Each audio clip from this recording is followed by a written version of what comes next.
Let's turn a flat arrow into a living, breathing traveler that can move forward, sideways, and upward at once. In the next few minutes you'll see how vectors live in 3D space, how to add or stretch them, and why three little arrows called basis vectors anchor everything.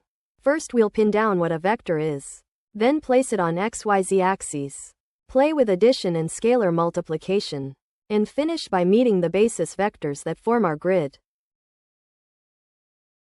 A vector is just a displacement. It says, go this far east, this far north, this far up, no matter where you start. We draw it as an arrow from tail to tip so the length shows size and the direction shows where to move. In 3D we add a third ruler, the z-axis, perpendicular to both x and y, giving every vector three components written inside angle brackets. Take the vector 3, 0, 4, 3 units east, none north, 4 up. Its arrow rises out of the xy plane like a kite string. Vector addition means stacking displacements tip to tail. The resultant runs from the first tail to the last tip. If we walk along vector A then B, the net journey is C equals A plus B, each component added separately. Subtraction flips the second arrow and then adds, so A minus B points from B's tip to A's tip. Let's try it. A is 2, 1, 3 and B is 1, 4, 0. A plus B equals 3, 5, 3. A new arrow skimming further right and higher. Scalar multiplication stretches every component by the same number. Twice A is 4, 2, 6. Twice as long in same direction.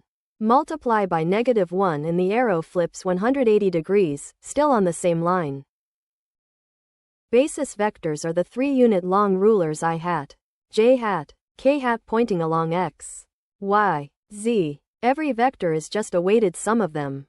Our earlier example 3, 0, 4 equals 3 I hat plus 0 j hat plus 4 k hat. So we walk 3 east and 4 up with no north motion. Pause and picture vector 1, 2, -1. Sketch its tail at the origin and its tip 1 east, 2 north, 1 down, and confirm its length feels longer than any single axis arrow. A vector is a displacement made of 3 numbers. And every operation we tried, addition, subtraction, scaling, acts component by component in the shared 3D grid. Basis vectors give us the rulers. Vector arithmetic gives us the moves.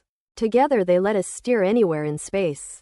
Keep these tools handy. Next time you meet force, velocity, or color in graphics, you'll read their vectors like second nature. Generate your own educational videos for free at eduvids.vercel.app.